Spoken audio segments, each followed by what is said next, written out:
Greetings, Earthlings. My name is Marty from Late Night Guitars, and this is Carson. And tonight we're going to talk about Black Sabbath, which is a big, big part of my life. I don't know if people who even know me know how big Sabbath was in my life. The memories I have of that band and my first band playing almost every Black Sabbath song we could play, and that was about all we played.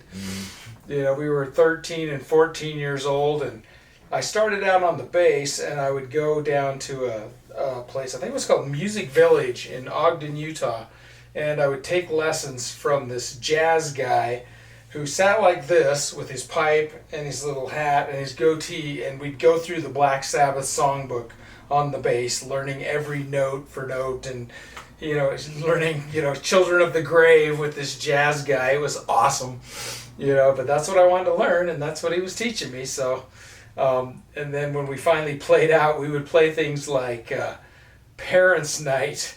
I remember playing, I think it was 8th grade we were in.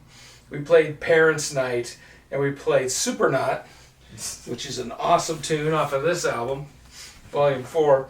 For the parents with a strobe light going the entire time. I'm sure we as middle schoolers do. Made them crazy. My mom's never said a thing about it, but I think there was definitely some brain damage there. But so we played for the Parents' Night, and I think we did like 2 songs. I think we did the song Black Sabbath and maybe this, which is awesome to just put the parents through. Right.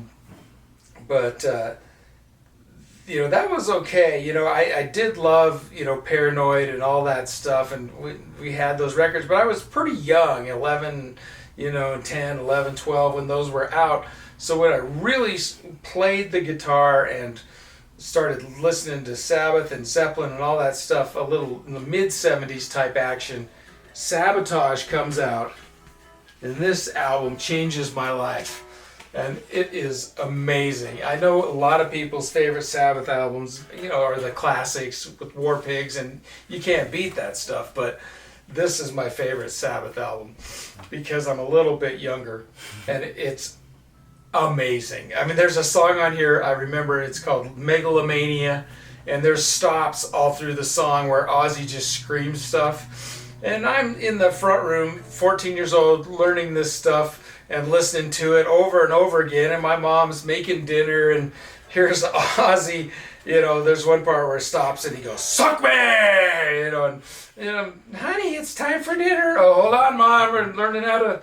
Anyway, great stuff. So then when the chance came, I don't know when, you could probably tell me when it was, but I'd never seen them because of the, Ozzy was out of the band by the time I really started going to concerts and stuff, and but we went to see them. I took Carson. When was that? Like 2017. So I would have been like, it was somewhere between like 2016 and 2018, depending on when like that album came out and stuff, like the end. And so I would have been somewhere between 15 and 17 or something. Yeah, they didn't have the drummer, but they had Ozzy and Geezer and Tony Iommi. Yeah, it was unbelievable to see. I was blown away because of the history of it as a young kid and all that, and there they were finally, right? But and the seats were pretty good too. They were like kind of just right off to the side of the stage a little bit, like side of, like they weren't super far away. Yeah, they don't play stuff off of this obviously because I think they forced him to sing kind of high on this album and stuff like that, but I think it would have destroyed his voice. And this one. Yeah, but these are, you can't beat those albums. Unbelievably great. I mean, I don't think people realize how great Sabbath was. I mean, there's acoustic stuff on these albums. There's all kinds of stuff that people just think of, War Pigs and Iron Man and stuff like that. But you listen to these albums like Planet Caravan and amazing stuff. But that was a good year for you. You were seeing all kinds of rock. Yeah, because that was like a week before or after AC/DC. And so it was like the Monday night we went to AC/DC, and then like Saturday night we went to Black Sabbath, both at the same place. Yeah, good stuff. I think that's what started my love of SGs. We have them all over the place. You know, I love P90s. I think that's what he started out with was P90s. You know, but yeah, they're just so great. I love them. I know people talk about, you know, oh, if it falls over, it's gonna, you know, I've never, guitar hasn't fallen over my entire life, so I don't worry about that. I don't buy a guitar thinking, oh, I hope I don't bang it into the car or something, you know. Anyway, this is a fantastic guitar, so if you're looking for some cool stuff, go to Late Night Guitars and check it out. And if you haven't heard Sabotage, check that out, because it's unbelievable. I guess that's it. Go to our website and check out Late Night Guitars. Thank you.